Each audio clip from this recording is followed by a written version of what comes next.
found. Create a free pledge manager for your project.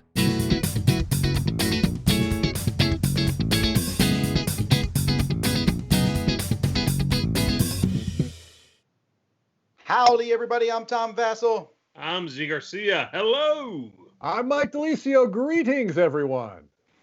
Alrighty, well, we're here to talk about Kickstarter projects, and what better way to start off than with a contest where you can win one of the hottest Kickstarters that's out there, and that's the Thunderstone Quest Kickstarter. This is from AEG. This just launched, I believe, yesterday, their newest expansions and stuff for Thunderstone Quest. In fact, I've been messing with Thunderstone Quest over the past week, putting my big box together and setting up Epic and stuff. So many cards, Tom. So many cards. Well, someone just asked me, like, what the heaviest game I own is as an actual weight, and it may be that one. Yeah. But if you win this contest, and we'll have two winners for this contest for North American people, you will get a pile of Thunderstone Quest that's shipped right away. The base game, Quest 4, 5, and 6, and Barricades, which is a way to play Thunderstone Quest cooperatively. Man, that's a lot of stuff. Yeah, it's $240 worth of stuff. Hello. Oh, wow. Not open to employees at the Dice Tower. Anyhow, we're starting it right now, the contest, and it will end at midnight on October 6th. To enter this contest, you need to email us at contest@dicetower.com. The subject, put Thunderstone, and answer this question: What type of creatures have returned with Miracell to conquer our world?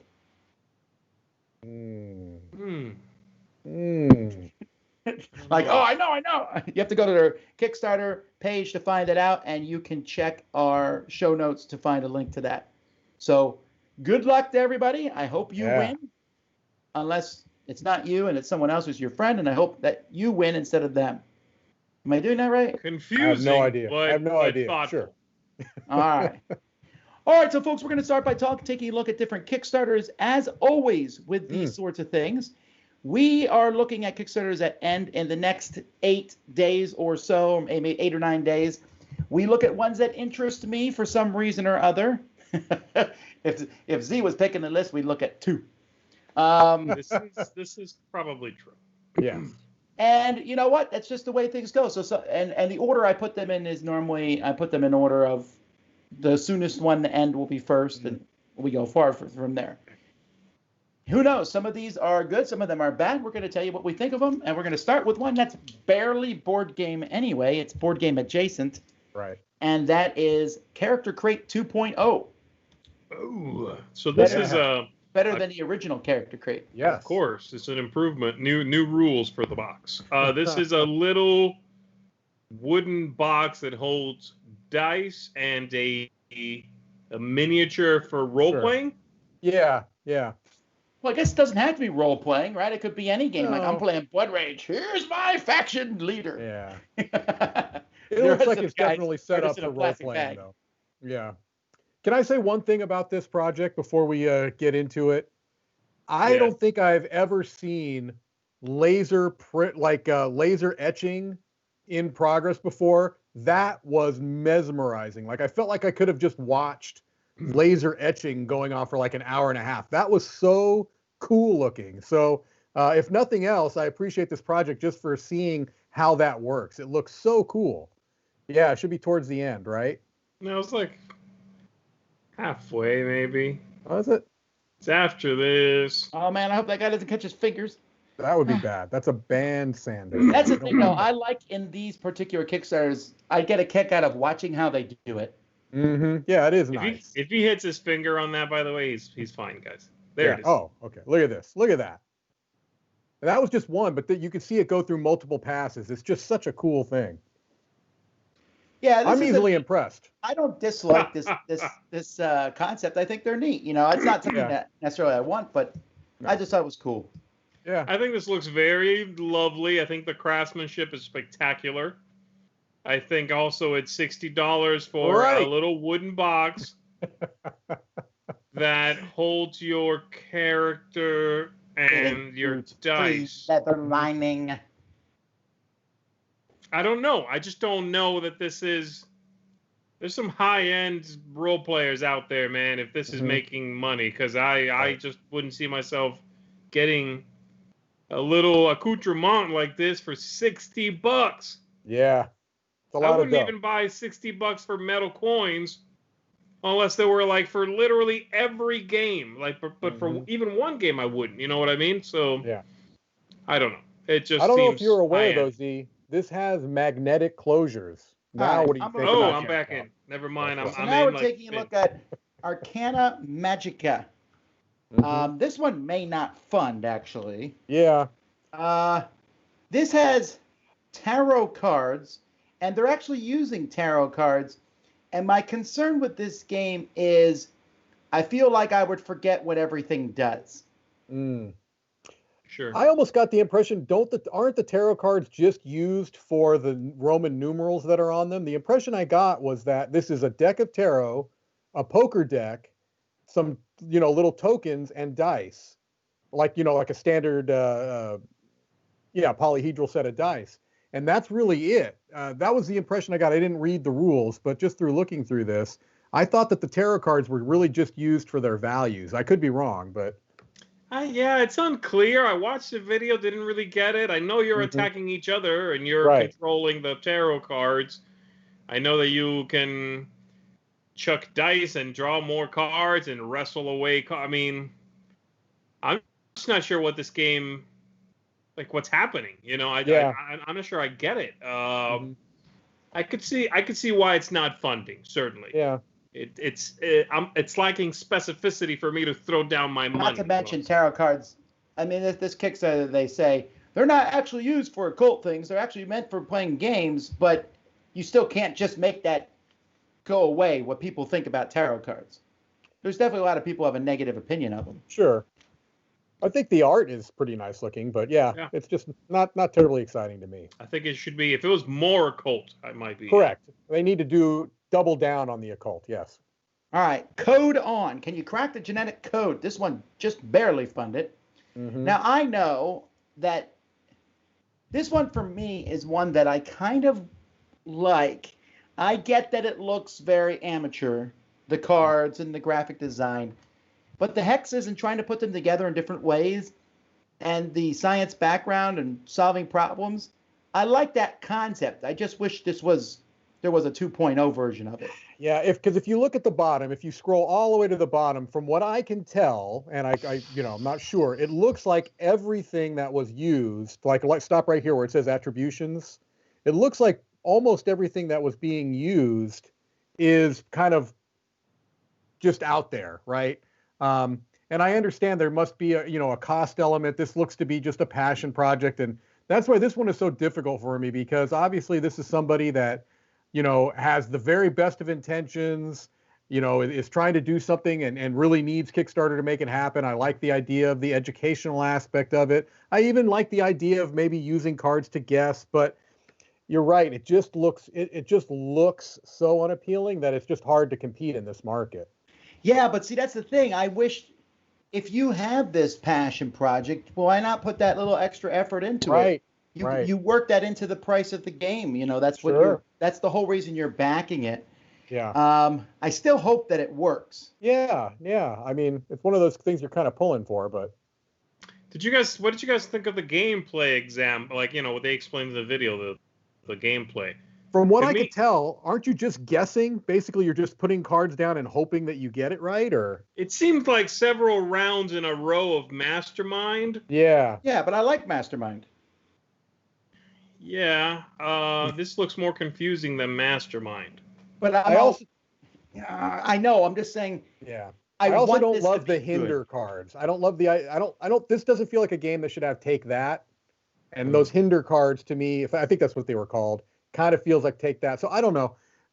I do know that a lot of times people that are maybe not take that seems to be almost like a fallback for people that's like, I need to give this game a little something. I'm going to add take that, because I agree. It's like an amateur design. It is. Yeah. Sure.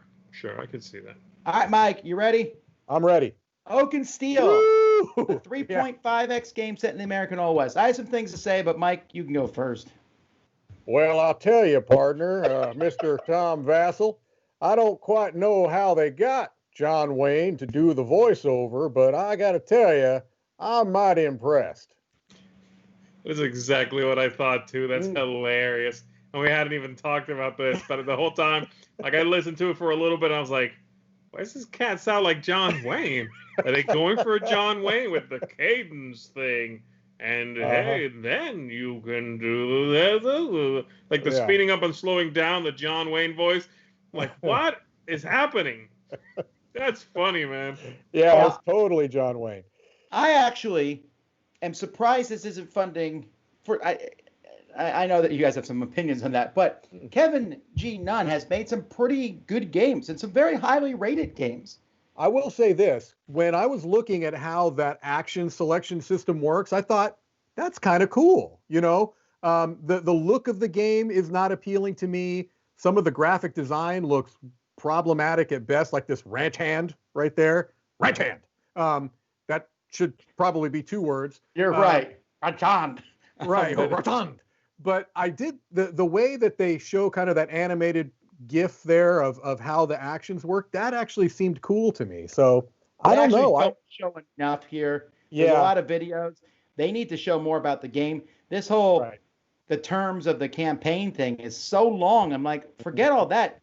Where's the game? Oh, here's the rules, but you have to go to another link. Yeah. Don't they in the actual video? I don't know if we want to listen to John Wayne, but I thought that they actually they show there how it works, and it looks really neat. And it's a long video too.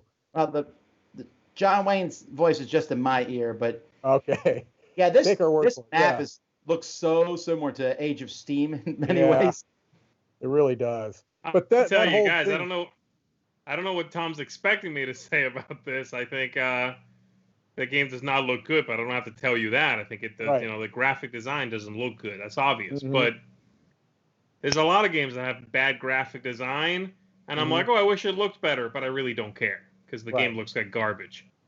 This is the one game that it looks interesting. I think the game looks good. Yes. But the game looks terrible. Right. Yeah, and that's unfortunate because that makes sense. And again, I think Kevin Nunn is a good designer. He's done he's done train games, he's done card games. I like not all of his stuff, but I like a lot of his stuff. So yeah, this part right here that it's showing you, it looks slick. So it's a shame that it looks like it does. I bet you this will be relaunched. Yeah, I can see that. I like the cover. I like that look. I like the font. I just don't like the graphic design. But the game, I would play that grudgingly, I think. But if it looked good, I'd play no problem. You know what I mean? I'd be all in. All right, then Renegade, who wants you to know this game was funded in 19 minutes because it's $5,000. I wouldn't brag that much about it. But anyhow, Embarcadero, Rule the Waterfront. How does this game pronounced? Embarcadero. What did you say? Never mind. What did you say?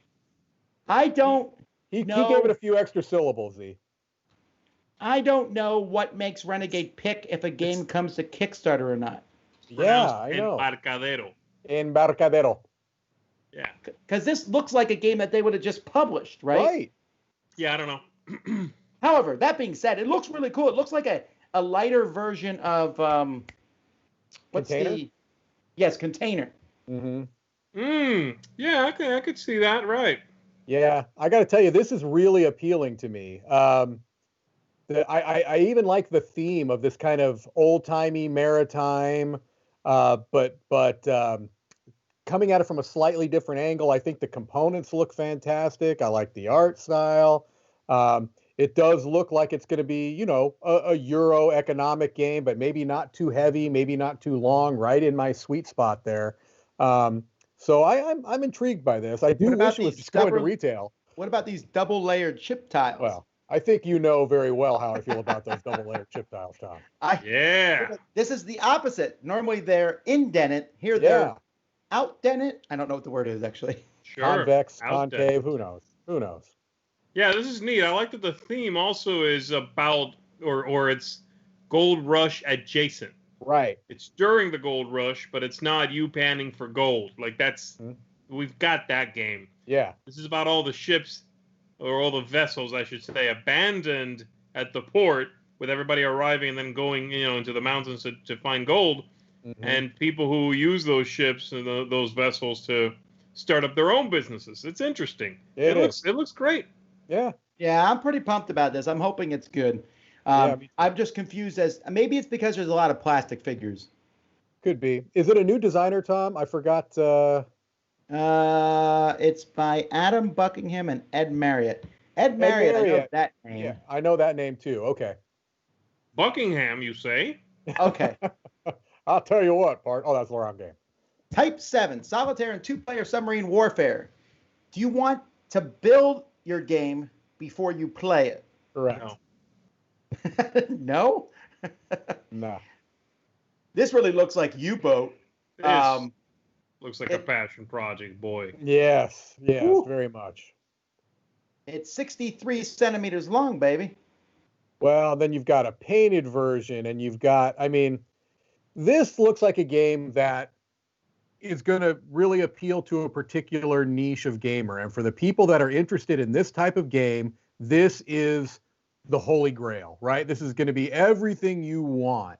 It's in its own carrying case. This is a game you bring to a game day, and it's an event. You plan your whole day around this. That's just not appealing to me. But I think that for a particular group of gamers, this is going to be something that they're going to be over the moon about. Not me. I think it's going to appeal to almost a solitaire. This feels like a game I played by myself. Really? Huh. I didn't get that vibe at all, but okay. No, really? That's I agree with Tom. That's kind of what I'm seeing here. This looks like I build it, then I play it, and then I put it on my shelf. When you come, I'm like, you can also play that game, and you're like, oh, that's cool. And I'm like, yeah, but I don't know how to explain it. It just feels that way. Maybe so. Yeah. This is Lego with rules for adults. Yeah, no, it's true. And that's kind of what I'm getting too. This is great for the kind of person who would not be bothered that everything is tan. Yeah. Does that make sense? There's a specific person who's like, I don't care what it looks like. Mm-hmm. Then this is for that person. It looks really distinct from basically anything else we've seen on here in a while, right? Sure. And that's got to get some props for that. Right. Props, get it? Oh, look at you. Hey, look at you. Nice. Now here's a game. Embarcadero. It's called 6 more historic international strategy board games. Mm-hmm. So what essentially this is, these are these peg games that if you live in America are sold at Cracker Barrel. Cracker Barrel, yeah. Or they're actually on the tables at Cracker Barrel. Yeah. This is the kind of project that I'm pleased to see. I don't know that I'm interested in these games per se, although I could, if you put one on the table, I'd go, how's that work? Sure. Because it's there. I like the packaging. I like that they're all in the same little boxes. Mm-hmm. I'm kind of surprised this one isn't doing better. I tell you what, if I ran a hotel or something, I would get these things. I would put them at little tables around the place. I would tape the rules to the bottom or something. Right. Like they just scream decoration first. Yep. Because they're classic games. They are actually old designs, right? Sure, very. But they would fit like a B&B or like that vibe. They have that sort of thing to them. Yep. To own it as part of a big giant collection of modern games.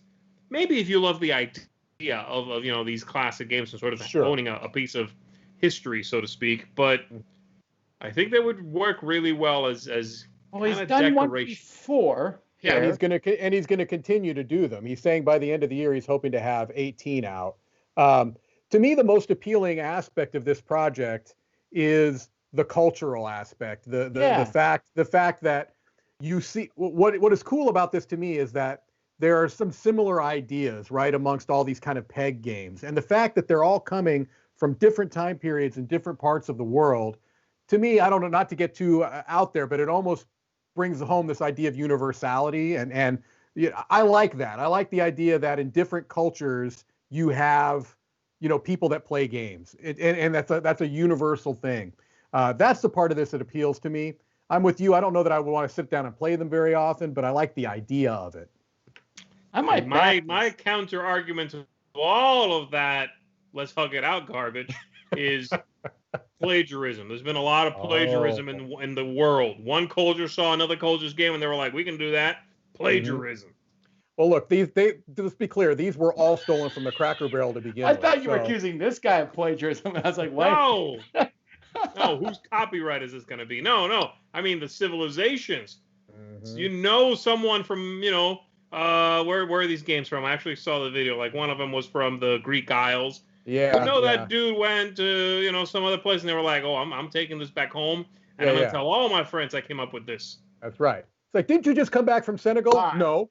Let's get to game of the week here. Rules. Let's do it. Mm-hmm. Why would you call your game Rules? Because your game rules. Ooh, yeah. I don't think that's how the game is. No. It looks like another version of the Maui-style games. Yeah. And they did so as a funny party game. This is the box you want. Yeah, right? Called Rules. Mm-hmm. I am mind-boggled at this. This is, the umpteenth version of this, where you have these rules you have to follow, and yet it's like they went out of their way to make it look as boring as they could. Yeah, I don't get laughing. This. Tom, what do you mean boring? Oh, yes. A bunch of people. Well, the graphic is laughing so hard he's about to hit his head on the table, or he's falling asleep. Well, look, the wackiness is all contained on the graphic design of the cards. That's where you get the wacky. You got to keep the packaging simple so that you... Soft. Yeah, as soon as I read a couple of these rules, I watched the video, which was, one of those, like, bless your heart kind of videos. And then so I saw a couple of these rules. It's like, oh, when someone does this, you have to shout something dumb. I'm like, done. What's next? Yeah. Right. I'm surprised you made it that far. All right. I made it to that point. Please stop making that game. Now we have stupid stuff. Let's talk about the apocalypse. That's right. Apocalypse. So now this may look like a game that I would love.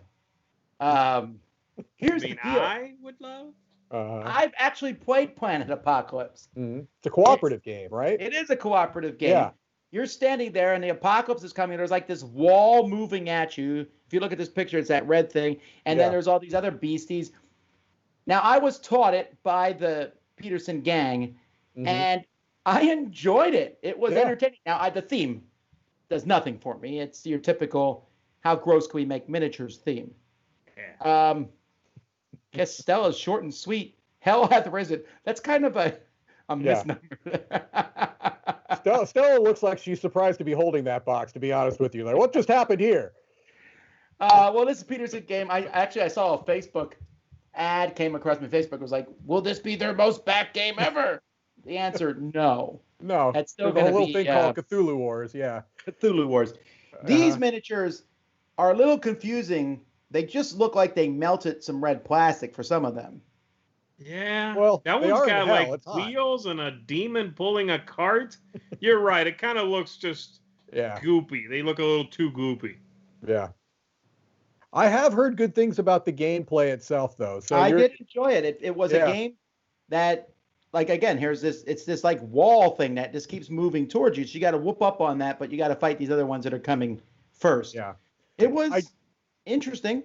I do wonder now, since obviously much of the price of this is going to be involved or surrounding those minis, and Peterson, they've done some, they're well known for their minis.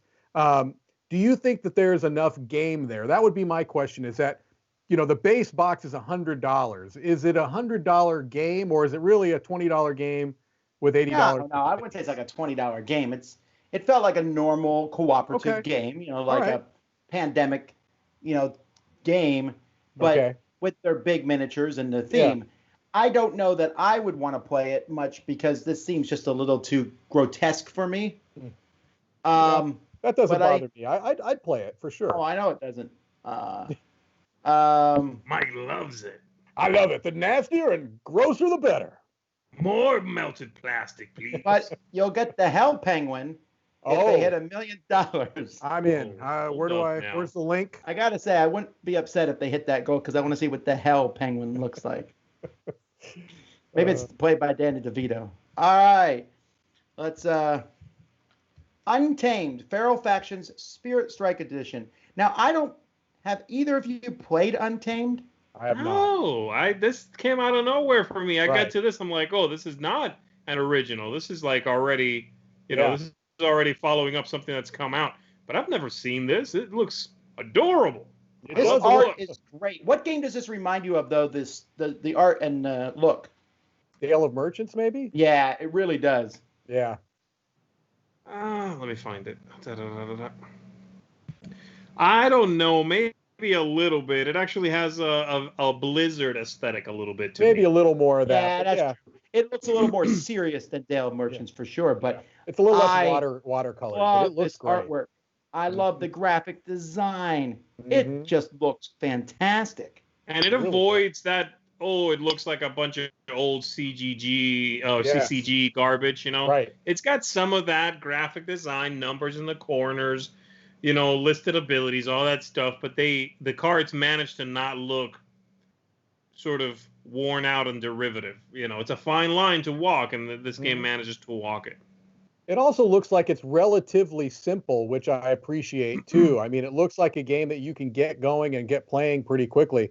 There have been a lot of these battle games. I mean, this is nothing new, but the last few weeks, I've been impressed by the number of these games that actually look like they do something just different enough to get my interest, because I felt like this has been a pretty tired genre up until recently.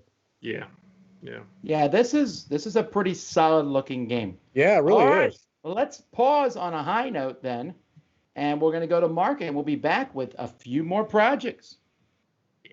Hey folks, welcome back to our Dice Tower preview recap. I'm Mark, and today we're going to be sailing the seas as a pirate. We're going to be entering into a death race, and we're going to be seeing what it's like to own a Frenchie.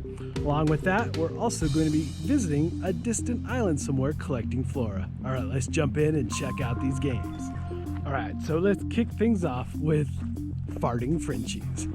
So the goal of the game is to put down stinky cards and make your dog fart, collecting as many farting dogs as possible and making the biggest farty dog army. But watch out, your opponents may diffuse those smells with good ones or even dognap your farty dogs. The person with the most farty dog points at the end of the game wins. So yes, this is a simple, quick playing game with actually pretty cute artwork, but admittedly a very interesting theme for sure.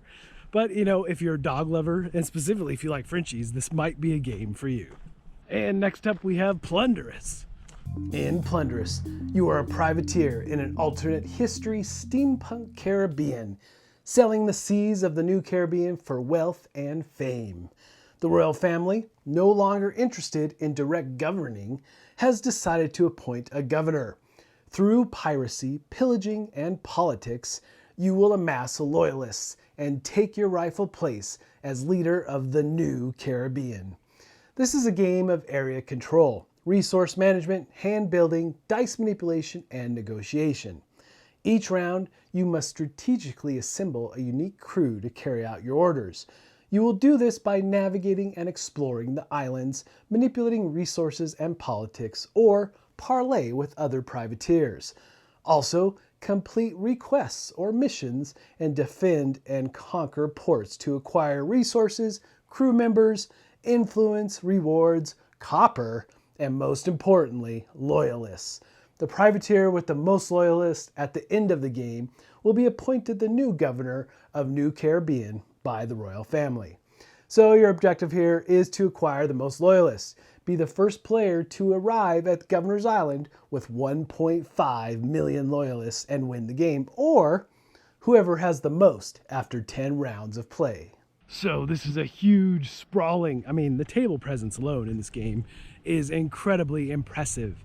There are so many possibilities of things you can do in your turn, truly a sandbox feel. And again, there's a lot of interesting resources and how you manage those, but what I like is that in the council or the pirate council, you try to pass laws and you have this huge chaotic feel as you're trying to get your laws passed. Some really interesting moments for sure. And then we have Escape Deathrace 2182. Welcome to 2182. Your galaxy has been taken hostage by an evil alien race known as the Zillion. The Zillion leader has locked down several planets with his hordes of OMG Zilla's serpent creatures and even reprogrammed your own automated robot defenses into an unhappy death turrets. Armed with his electromagnetic golden monkey wrench staff, the Zillion leader has transformed the land into a death race, calling himself the Race Master. He has placed his minions at different checkpoints in hopes of thwarting the heroes on their rally to destroy him. Atop the highest peak, he waits for the strongest hero to survive his death race in an attempt to beat him at his own game. Today, you will take on the role of one of 6 individuals that have what it takes to stop the threat of the Zillion assault. With the power of these almost magical race cars, unique special abilities, and gritty personalities, there is still a chance to save the world. Unfortunately, these possible heroes are not all friends. Some are even enemies. Frenemies or not, there can only be one survivor. How can they work together against a common foe when only one can survive? Let's find out. Now, you might remember I teased this one not that long ago. And you know, this game is a micro game. You get it in a tin, you know, a mint tin. But the amount of game that sprawls out as you build the racetrack is pretty impressive. And it's not your typical race. You're not just running around in circles. You may even double back at times, but you got to fight bosses. And at times, you may even have to team up to fight these bosses. So there's some interesting aspects. And you can see that's the kind of game, because of its size, that you just throw in your car or keep with you at all times. And lastly, we have Flora. Welcome, fellow biologists. Let me tell you a little bit more about your expedition today. The Vanish manuscript is considered the holy grail of modern cryptology. This 600-year-old book hasn't been decoded even by the American or British codebreakers from World War I and II. One of the most mysterious contents of the book is the herbal drawings it depicts. There are many theories and myths about the information in the book. One of the most popular theories is that it is a herbarium that describes the unique healing properties of rare botanical specimens. Flora is a semi-cooperative game in which the players assume the role of botanical biologists, exploring an island on the Pacific to find the vanished specimens, which again are plants with miraculous healing properties, or so they suspect. The expedition will take place over the course of 5 days. You and your team will need to collect at least 7 vanished specimens. But beware, you may have a traitor in your midst. Now, for starters, this is a beautiful game. And you do get this sense of being on an expedition. You have to be worried about the weather. You have to be worried about your fellow scientists. You never know what they might be up to. And you know, you can get into some catastrophic failures that can affect you as you on your quest for the different flora, and you can even run into creatures. Now, one of the really fun things is the backpack mechanic and how you add cards to your fellow adventurers and really dictate the outcome of what's going to happen. So this is definitely an interesting game to check out, some unique things going on. And so, time for my pick of the week. So, out of these choices, definitely going 100% with Plunderous. You know, Plunderous is truly, like I said before, sprawling, huge game, but not only is it pirate themed, but it's also steampunk themed. Your ship is steam powered, and you have airships and obviously ships in the water. So lots of different options there, and just like the game overall, so many different possibilities of things you can do on your turn. And we didn't even talk about the fact that you have these cargo holes that you have to fill, and it's a little puzzly, is whatever you can put in there. And then also you have crew with tons of different options that the crew can do and how they can help you. And the artwork and everything about this game is so rich in flavor. Definitely worth checking out. All right, folks, if you want any more information about any of the games that I mentioned here, please go check out our full previews. And if you want your game featured as a Dice Tower preview, please shoot me an email. All right, folks, until next time, we'll see you at the table. Alrighty, don't forget, folks, if you're just tuning in, that we're running a contest for one of the greatest deck building games of all time, Thunderstone Quest, an amazing one. Check out the very beginning of our show to see details on how to enter to win a whole Smackaruno ton of Thunderstone. Smackaruno ton. Smackaruno ton. Yes. Alrighty, well, let's jump back in as we continue to look at current Kickstarter projects. Something uplifting, please. Yes. All right, so Epitaph, how do you die? What did I just say? Tell the story of a life starting with how it ends, a biography creation story game. Now, this is weird because when I was going through these and I looked at the thumbnail here, it really caught my attention. I love the angle. I love the art. I read the thing and I was like, oh, that sounds interesting. Yeah. And then I went through and I was super not sold by the rest of this page. Where's the artwork? What's going on? That art was amazing, and then they didn't bother showing it anymore. Right. Maybe that's all they have? I'm confused as to like where the rest of this Kickstarter page, it looks like it's not ready. You know what I mean? They're not ready to launch. Where's the rest of this? I like the concept of this. Someone died and you got to figure out why. I think this is more probably RPG than it is. Yeah, absolutely. Board game. I just thought it was an interesting idea. I just wonder if when I went through this, it felt more like they're like, hey, it's this cool concept. You're like, oh, great. How's the game work? But it's a cool concept. I'm like, yeah, where's the game? There's a lot. They're asking for quite the leap of faith here. Yeah, it is a neat concept. Also, I have no idea if I would like this or not. Like, I can't even approximate that because I don't know quite what it is. Yeah. Are we creating the timeline? Is the timeline something that's set up and you're just filling in some blanks and you're kind of like building off of these stories that they are giving you kind of prompts for? It's an interesting idea, but there's not enough information to really get a sense for what it's about. Am I the one killing someone? What is going on? Because if so, I will back this. Right. Alrighty, so let's jump now from Epitaph to Tom, you're killing me. Epitaph. Epitaph. Epitaph is when you say something mean, like Z's a jerk. That's an epitaph. I don't mean that. Well, what if I say that after he died? Oh, that would be an epitaph. Got it. 10 Cents Dawn of China. We played this game live on the Dice Tower. It was I don't know how I would describe this game. Yeah. There's an auction element to it. There's a hidden kind of, resource management element to the game. There's set collection. Wow. Yeah, I liked it.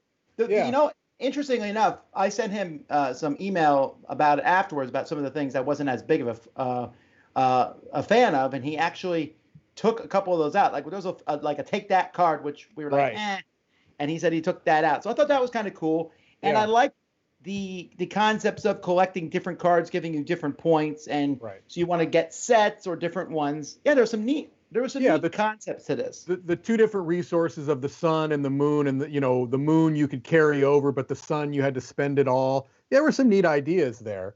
So yeah. And people can go definitely check out our playthrough. It's in the Kickstarter and on our channel, of course. So absolutely. Yeah, and it's also one of the things that's also really good about this one. I should mention is it's very historically accurate. Is that right? But culturally accurate. Yeah. About the different. Based off of a folklore, right? A Chinese folklore. Right. Yeah. Cool. Hey, last week I didn't talk about any dice projects. I was bothered by that. So now we're talking about 20. No, this is the only one. Sweet Shop Dice Collection. So this one here, the concept is cooler than the dice. The dice are cool, right? Right. But it's like they look just like these candy that you're putting them next to. They really do. I've got a beef. I've got a big beef with this project though. What's that? Because they have actual gummy dice as part of, because then I'm in. Okay. But they're not available outside of the UK, I believe. I was also very irritated by that. I was going through they're down here, and I was like, and they're also rhubarbian and custard gummy dice. I was like, yes, and they're like, oh man, only in Europe. I was like, right.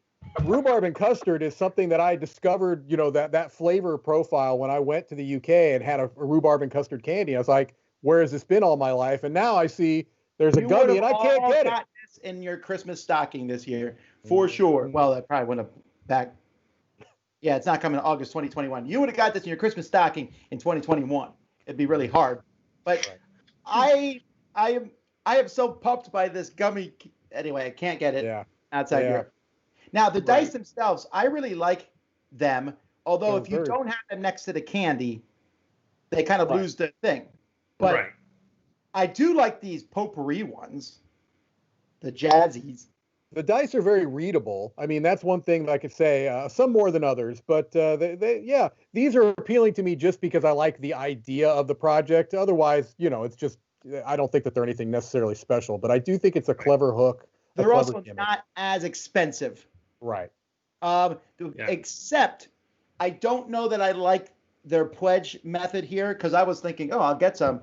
Okay. You got to go into the Kickstarter campaign and add them up yourself and then pledge it. There's not different levels. It's just a rest of the world backer. So $10 or more. Well, how much is it? So then I got to go over here and scroll on this to find what it is. That's not a huge deal. But I want to know how much it is to get the rhubarb and custard gummy bears in my mouth by the end of the day. All right. That's what I need to know. Person to help us with this backing. I gotta tell you, look, a lot of these dice projects are gimmicks anyway. Yeah. This one just happens to be a gimmick that is very easy to understand and connects. Yes, I know that they lose something by not being next to the candy. Mm-hmm. So do all the other gimmicky ones. That's true. You know what I mean? They lose something once you have it outside of the context of the page, presenting you with whatever the gimmick is. This gimmick is just a very clear, simple A to B concept. Put some dice next to some candy. They look identical. Buy. This gets thumbs up from me, man. I think they knocked it out of the park. Well, I like it. I really want the gummy candies. Let's just move on. Okay. Is there candy in this next one? This next one here is a Asunder board game. I don't know why I shot to the bottom there. This isn't candy. No candy here. This is a one-man show doing this stuff. There's a lot going on here. I don't like the artwork. It's that, I don't know, it's super generic. Looks like it was done by, what's that company? Japanime. The game itself doesn't look horrible, actually. Let's take a look. Let's go down a little bit. I think it's look the same type. That's go a little more like there or the one right below it. Yeah, right there, right? I was talking about in the other animal card game, I was talking about how the cards did not look like old recycle, collectible card game frames. Yellow. Oh my goodness. I don't think I've seen 1996. I've seen worse than this. A basement did these come from? I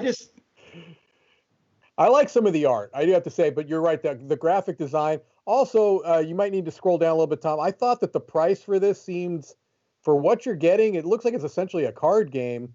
So that's $80. This doesn't look like an $80 game to me. But there is.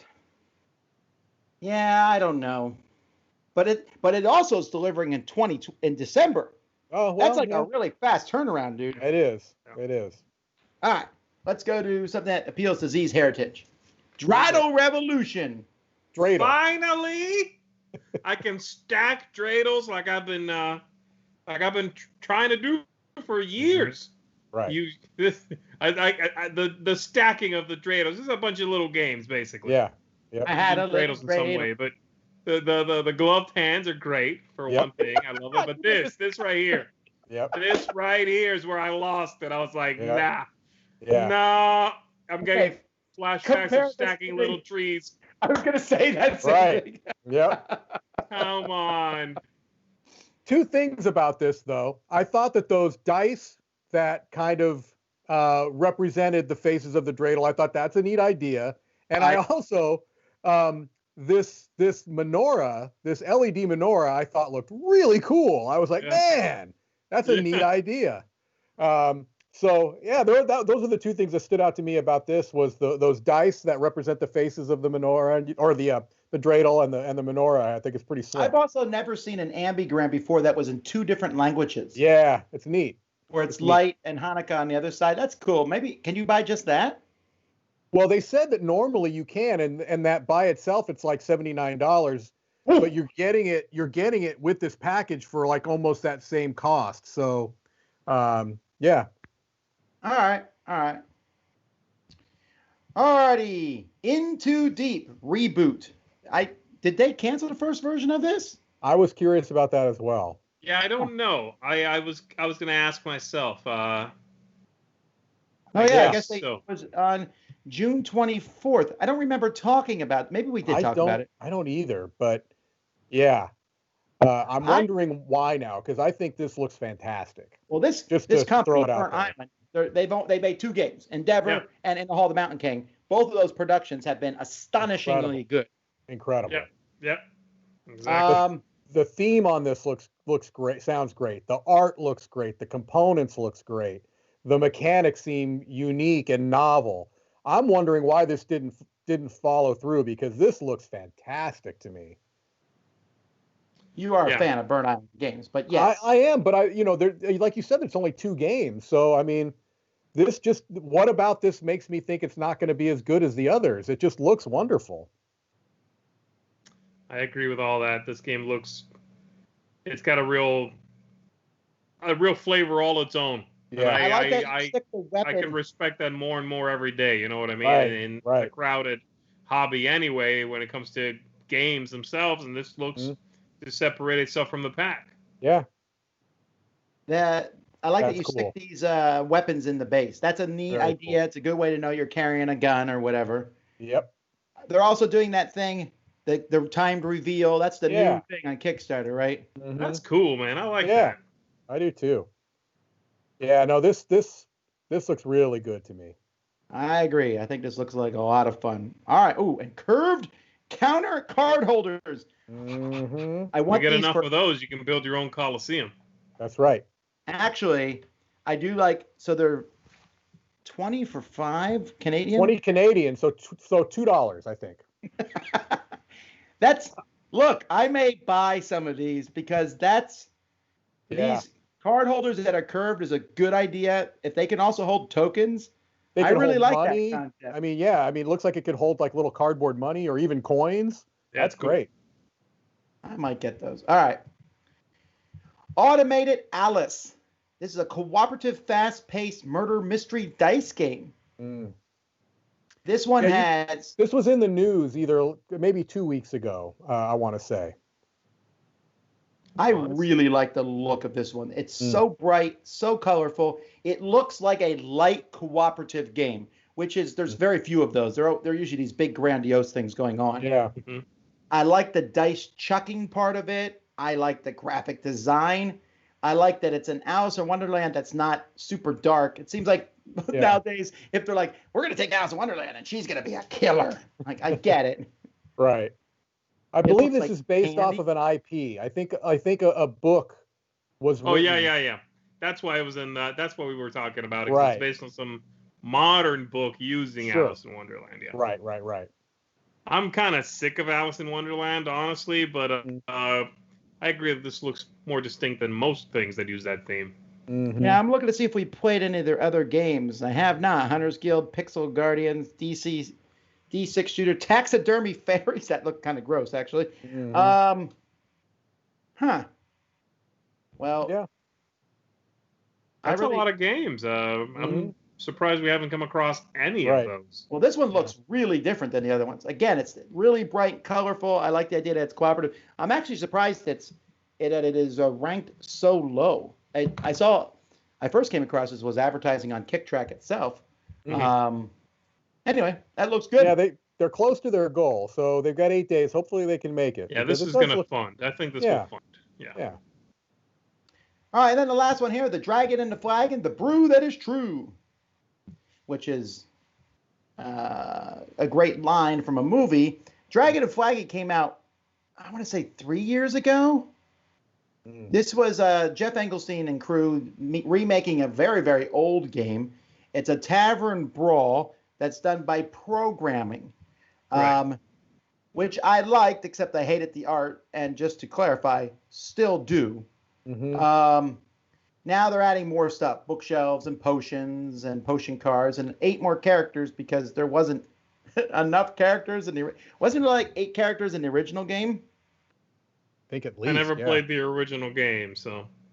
Well, it's a programming game, and I don't think you would like it. I like Dragon and Flagon, but I don't know that I care if it has an expansion.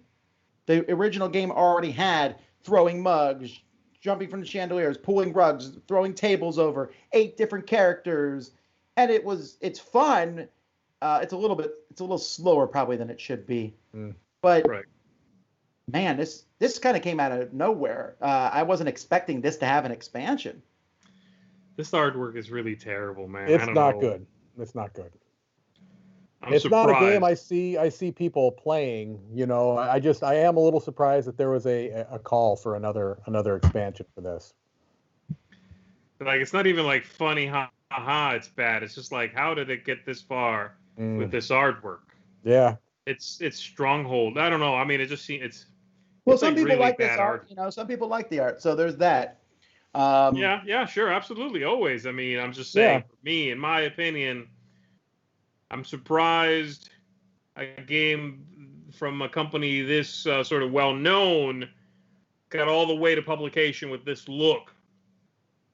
But yeah, absolutely, maybe people adore it. All right, before we get to our picks of the weeks here, let's take a look at stuff that's not a board game. Here we First go. of all, the Coffee Advent Calendar. Yes. 24 special coffees. Try a new one each day. That's actually not a bad idea. Absolutely. Advent calendars for anything is kind of a neat idea. Yeah. Yeah, I'm not a coffee drinker, but if I was, I would want this. It really is a neat idea. Would you be able to keep the scent? Because you could kind of sneak a smell. It's like, I think this is a dark roast today. They're all gonna smell like coffee. Get out of here. That whole thing is gonna smell. When you've got the type of highly defined palate that I do, Z, you know the difference between a Madagascar dark roast. I'm just making stuff up. Listen, when I think of old factory, I just think of the old part for you, buddy. Embarcadero. It's also a pretty good price. 30 pounds. Yeah. I mean, you're paying 30 pounds of coffee. That's a lot of coffee. No, but you're essentially paying $1 per cup of coffee. That's not bad. Yeah. That's not bad. Not bad You at gotta all. make it yourself. But... And a very similar note, also in the food category, we have ToeJam and Earl's Funky Fresh Foods Funkotron Cookbook. Now, Tom, you just hit my wheelhouse here. I played the heck out of ToeJam and Earl. ToeJam and Earl. I do too. It's such a stupid game, actually. It really is. Wow. Man. But just a weird cookbook? All right. But it's not. I just think it's funny that the cookbook is called ToeJam and Earl, which is not what I necessarily want a cookbook to be called. Look, if there's anything that a kitchen needs, it's more ToeJam, Tom. It's such a great. I still it. remember the funky music from this game. Oh, it was great. Yeah, Planet Funkotron. I loved ToeJam and Earl. That's very cool. This is very cool. It is cute. I thought this was a funny thing. So it doesn't. I hope it funds. Yeah. It has 30 days, so it probably will. All right. Cool. Yeah, it's still early on. Get on that ToeJam, everybody. Let's take a look at our picks of the week. I'll go first today. Mine is Automated Alice, actually. Wow. Really?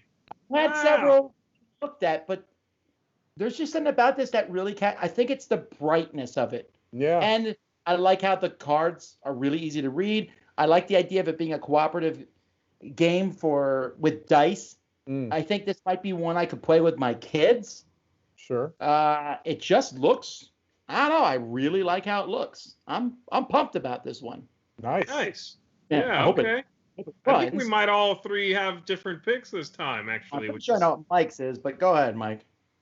Yeah, I considered a couple, but In Too Deep just is too good. It just looks too good to me.